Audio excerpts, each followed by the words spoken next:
Good morning students, स्वागत है आप सभी का इस ऑनलाइन क्लास में। मैं जतिन, व्याख्याता राजनीति विज्ञान, और हम अध्ययन कर रहे हैं कक्षा 12 राजनीति विज्ञान राजस्थान बोर्ड के विद्यार्थियों के लिए।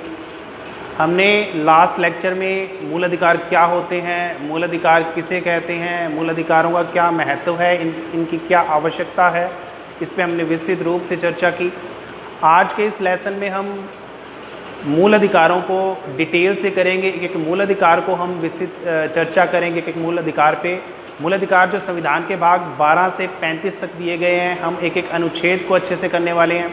इसलिए मैं कहना चाहूँगा कि ये क्लास 12th के स्टूडेंट्स के लिए तो हेल्पफुल हैं ये लेक्चर्स, साथ ही साथ जो कंपटीशन एग्ज़ाम की तैयारी कर रहे हैं उनके लिए भी ये वीडियोज़ काफ़ी इम्पोर्टेंट है, क्योंकि काफ़ी पोर्शन इन लेक्चर्स में से, इन लेसन्स में से पूछा जाता है। तो सबसे पहले मैं ये कहना चाहूँगा कि यदि आप लोगों ने इस चैनल को सब्सक्राइब नहीं किया है तो आप लोग तुरंत इस चैनल को सब्सक्राइब करें, बेल आइकन पर क्लिक करें, ताकि तुरंत मेरे वीडियोज़ आपको मिलते रहें। चलिए शुरू करते हैं लेसन। मूल अधिकारों का अर्थ, आवश्यकता और महत्व के बाद अब हम भारतीय संविधान में उल्लिखित जो मूल अधिकार हैं उन पर विस्तृत चर्चा करेंगे। किसी भी लोकतांत्रिक देश के संविधान में मूल अधिकारों का वर्णन होता है, लेकिन दुनिया के किसी भी संविधान में मौलिक अधिकार इतने विस्तृत रूप से नहीं दिए गए हैं जो कि भारतीय संविधान में दिए गए हैं। मूल अधिकारों को भारतीय संविधान का मैग्ना कार्टा भी कहा जाता है। मूल अधिकारों का वर्णन भारतीय संविधान के भाग 3 में अनुच्छेद 12 से 35 तक इनका वर्णन किया गया है। कुल 23 अनुच्छेदों में इनका वर्णन किया गया है, 12 से लेकर 30 तक। अनुच्छेद 31 को बीच में से हटा दिया गया है। फिर अनुच्छेद 32 से 35 तक कुल 23 अनुच्छेदों में मूल अधिकारों का वर्णन किया गया है। देखिए, कुछ छोटे क्वेश्चन पूछे जा सकते हैं कि कितने अनुच्छेदों में मूल अधिकारों का वर्णन किया गया है, तो आप बता सकते हैं 23 अनुच्छेदों में। और कहाँ से कहाँ तक, तो आप बता सकते हैं अनुच्छेद 12 से 35 तक।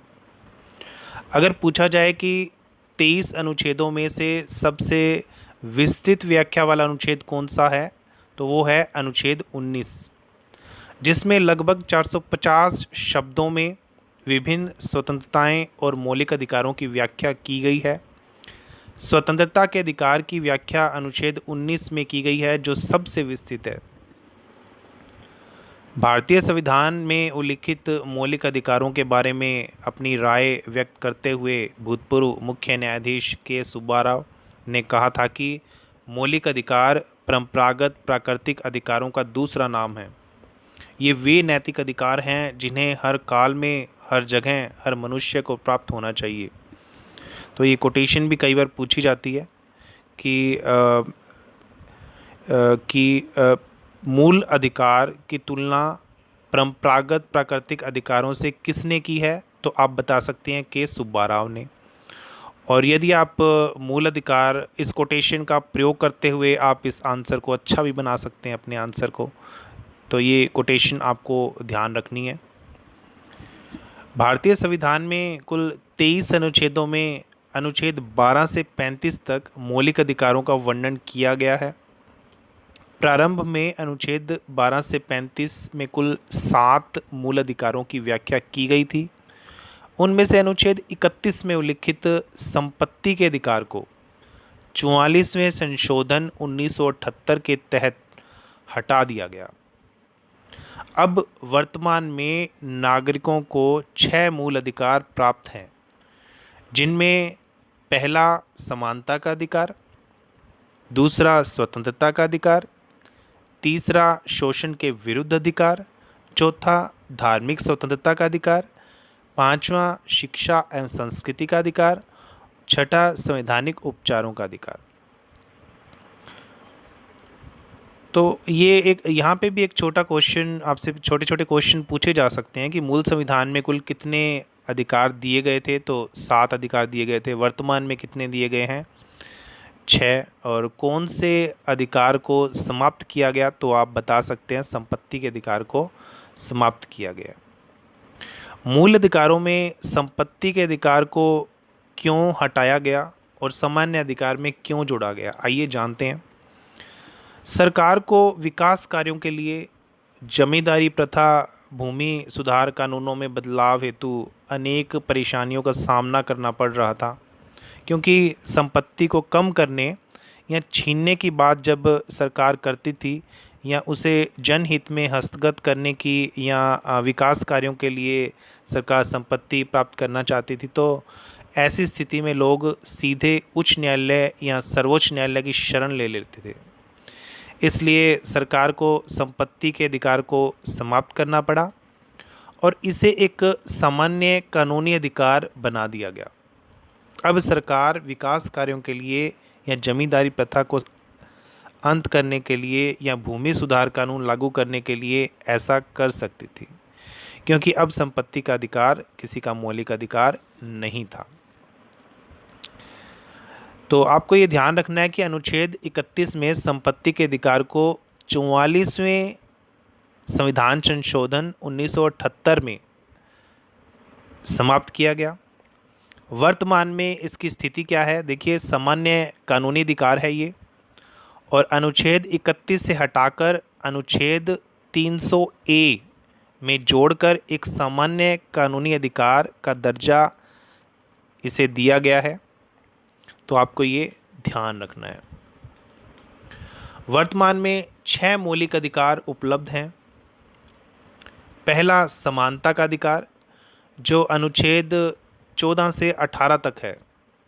दूसरा स्वतंत्रता का अधिकार, जो कि अनुच्छेद 19 से 22 तक दिया गया है। शोषण के विरुद्ध अधिकार, अनुच्छेद 25 से 24 तक। धार्मिक स्वतंत्रता का अधिकार 25 से 28 अनुच्छेद तक। नंबर 5 शिक्षा और संस्कृति का अधिकार, जो अनुच्छेद 29 से 30 में वर्णित है। नंबर 6 संवैधानिक उपचारों का अधिकार, अनुच्छेद 32। इसके अलावा अनुच्छेद 33, 34, 35 पर भी हम डिस्कशन करेंगे। अब हम इन सभी 6 मूल अधिकारों पर विस्तृत चर्चा करेंगे। तो सबसे पहले है समानता का अधिकार। इसका वर्णन अनुच्छेद 14 से 18 में किया गया है, लेकिन उससे पहले अनुच्छेद 12 व 13 पर संक्षिप्त रूप से चर्चा करेंगे हम, जो मूल अधिकारों से संबंधित प्रावधान ही हैं। अनुच्छेद 12 में राज्य की परिभाषा दी गई है। राज्य की परिभाषा का मतलब है कि मूल अधिकार वाले पूरे भाग में जहाँ भी राज्य शब्द दिया गया है कि राज्य ये नहीं करेगा या राज्य इन मूल अधिकारों का उल्लंघन नहीं करेगा, तो वहाँ राज्य शब्द का मतलब क्या है, वो परिभाषाएं दी गई हैं। अनुच्छेद 12 में स्पष्ट रूप से बताया गया है कि वहाँ राज्य शब्द का मतलब केंद्र सरकार, राज्य सरकार, जो स्थानीय सरकारें हैं, केंद्र सरकार में जो कार्यपालिका, विधायिका या नगर पालिका है, वो सभी, जो राज्य सरकारें हैं, स्थानीय सरकारें हैं, इसके अतिरिक्त जो भी कानून निर्मात्री संस्थाएं हैं, कोई नगर निकाय है या सब राज्य पर, वो सब राज्य परिभाषा के अंतर्गत आएंगे। सभी पर वो बातें लागू होंगी। इस प्रकार अनुच्छेद 12 में राज्य की परिभाषा को स्पष्ट किया गया है। अनुच्छेद 13 के अंतर्गत न्यायपालिका की न्यायिक पुनरावलोकन की शक्ति या न्यायिक समीक्षा की शक्ति को बताया गया है कि यदि सरकार कोई ऐसी विधि बनाती है और नागरिकों के मूल अधिकारों का उल्लंघन करती है, तो ऐसी स्थिति में न्यायपालिका ऐसी विधि को अवैधानिक घोषित कर देगी। न्यायपालिका को न्यायिक पुनरावलोकन की शक्ति अनुच्छेद 13 द्वारा दी गई है। अब हम अनुच्छेद 14, जो कि समानता का अधिकार, कानून के समक्ष समानता का अधिकार। अनुच्छेद 14 ये कहता है कि राज्य नागरिकों में, या ऐसा कहें कि अनुच्छेद 14 विधि के समक्ष समानता, और विधि के समान संरक्षण की बात करता है, जिसमें राज्य नागरिकों को विधि के समक्ष समानता और विधि के समान संरक्षण से वंचित नहीं करेगा। यहाँ जो ये दो शब्द हैं, विधि के समक्ष समानता या विधि के समान संरक्षण, इसमें विधि के समक्ष समानता हमने ब्रिटेन के संविधान से ग्रहण किया है और विधि के समान संरक्षण ये हमने अमेरिका के संविधान से ग्रहण किया है। विधि के समक्ष समानता का मतलब है कि कानून के समक्ष सभी बराबर होंगे, चाहे कोई आम व्यक्ति हो या कोई प्रधानमंत्री हो। जिसने जो अपराध किया है उसके लिए उतना ही दंड दिया जाएगा जितना प्रधानमंत्री को। अगर साधारण शब्दों में हम कहें, कानून के सामने सब बराबर होंगे, लेकिन फिर भी कुछ पदों को विशेषाधिकार दिया भी गया है, जिनमें राष्ट्रपति, राज्यपाल या विदेशों के राजदूत शामिल हैं। उनको कुछ विशेषाधिकार दिए गए हैं बाकी के जो भी हैं उनको विधि के समान, सबको समान माना गया है। दूसरा शब्द है विधि के समान संरक्षण। इसका मतलब है कि जो विशेष पिछड़े वर्ग हैं, विधि के द्वारा उनको संरक्षण की व्यवस्था भी की गई है। उनके पिछड़ेपन को दूर करने के लिए, उन्हें समान स्थिति में लाने के लिए, यदि उनके लिए विशेष कानून भी बनाना पड़े या उनके संरक्षण के लिए उन्हें अन्य वर्गों के समान लाने के लिए ऐसा करना पड़े, तो विधि के द्वारा इन पिछड़े वर्गों को विशेष संरक्षण भी दिया जाएगा। यही विधि के समान संरक्षण की बात की गई है। इसका उद्देश्य समानता लाना ही है। अनुच्छेद 15 धर्म, वंश, जाति, लिंग, रंग के आधार पर किसी भी विभेद का निषेध करता है। इसका अर्थ है कि नागरिकों के बीच धर्म के आधार पर, उनकी जाति के आधार पर, रंग के आधार पर, जन्म स्थान के आधार पर, वंश के आधार पर किसी भी प्रकार का कोई भेदभाव नहीं किया जाए। चाहे वो सार्वजनिक होटल है, अस्पताल या सड़कें हैं, भोजनालय, रेलवे स्टेशन, कुएं, तालाब, बावड़ी, सार्वजनिक जितने भी स्थल हैं, वहाँ पर नागरिकों के बीच में इन आधारों को लेकर कोई भेदभाव नहीं किया जाएगा।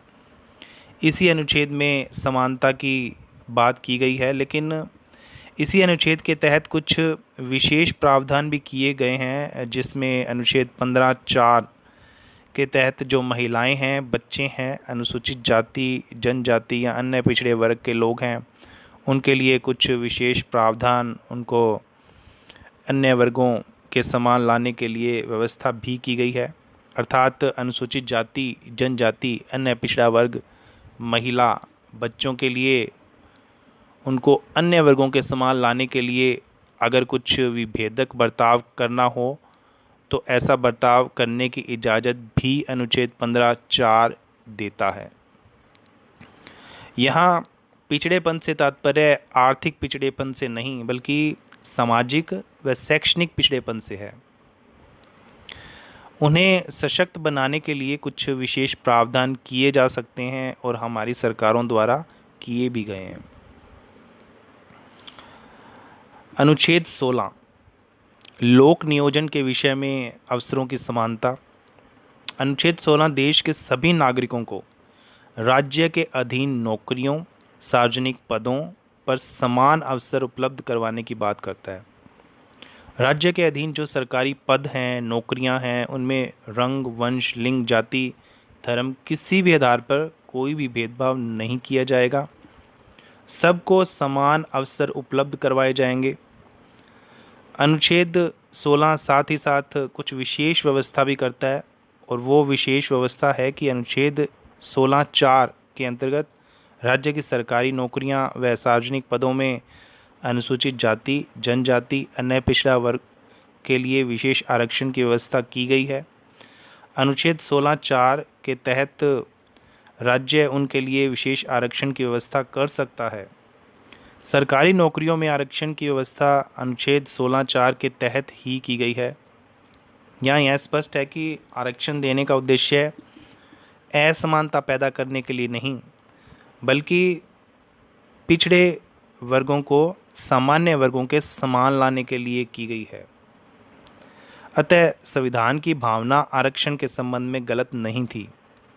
इस प्रकार का विभेदक बर्ताव असमानता लाने के लिए नहीं, बल्कि समानता लाने के लिए किया गया था। आगे अनुच्छेद 17 अस्पृश्यता का अंत। अनुच्छेद 17 अस्पृश्यता का अंत करता है। ये अनुच्छेद सामाजिक समानता बढ़ाने के लिए समाज में छुआछूत की प्रथा या अस्पृश्यता की प्रथा का अंत करने की बात करता है। इसके अंतर्गत छुआछूत या अस्पृश्यता को एक दंडनीय अपराध की श्रेणी में रखा गया है। जाति के आधार पर इस तरह का भेदभाव मानवाधिकारों का उल्लंघन है। इसके लिए सरकार ने अस्पृश्यता निवारण अधिनियम 1955 बनाया था। इसमें संशोधन करके इसको नागरिक अधिकार संरक्षण अधिनियम का दर्जा दिया गया। इसके बाद 1979 में इसके लिए एक विशेष कानून बनाया गया और अनुसूचित जनजाति अधिनियम पारित किया गया। अस्पृश्यता का अंत करने के लिए और समानता की स्थापना के लिए संसद द्वारा अनेक कानून व अधिनियम बनाए गए, जिनका उद्देश्य छुआछूत को समाप्त करना है, जो प्रत्येक नागरिक का मूल अधिकार है। SC/ST एक्ट 1989 एक कठोर कानून है, परंतु इसका दुरुपयोग भी होता रहा है। अगर इस कानून का सदुपयोग हो तो यह कानून अस्पृश्यता का अंत करने में मददगार साबित होगा। आगे अनुच्छेद 18 उपाधियों का अंत। ब्रिटिश काल में संपत्ति के आधार पर या कुछ विशेष लोगों को कुछ विशेष उपाधियां प्रदान की जाती थी, जो समाज में भेदभाव की स्थिति पैदा करती थी और समाज में असमानता की स्थिति बन जाती थी। इसके तहत संविधान में केवल सेना और शिक्षा को छोड़कर ये प्रावधान किया गया कि इनको छोड़कर राज्य द्वारा किसी को किसी भी प्रकार की कोई उपाधि प्रदान नहीं की जाएगी। इसमें यहाँ तक कि ये व्यवस्था भी की गई है कि भारत का कोई नागरिक कोई विदेशी राज्य के द्वारा दी गई उपाधि को भी बिना राष्ट्रपति की अनुमति के स्वीकार नहीं करेगा। राष्ट्रपति की अनुमति उसे लेनी पड़ेगी। अगर विदेशी सरकार द्वारा उसे कोई उपाधि प्रदान की जा रही। आज के इस लेक्चर में इतना ही। मैं सभी स्टूडेंट्स से कहना चाहूँगा कि आप इन वीडियोस को ध्यान से सुनें, इनको अंत तक देखें, एक एक पॉइंट को आप नोट करें। और अभी तक यदि आपने चैनल को सब्सक्राइब नहीं किया है तो आप चैनल को सब्सक्राइब करें और बेल आइकन पे क्लिक करें, ताकि लगातार आपको ये वीडियोस मिलते रहें। आज के इस लेक्चर में इतना ही। धन्यवाद।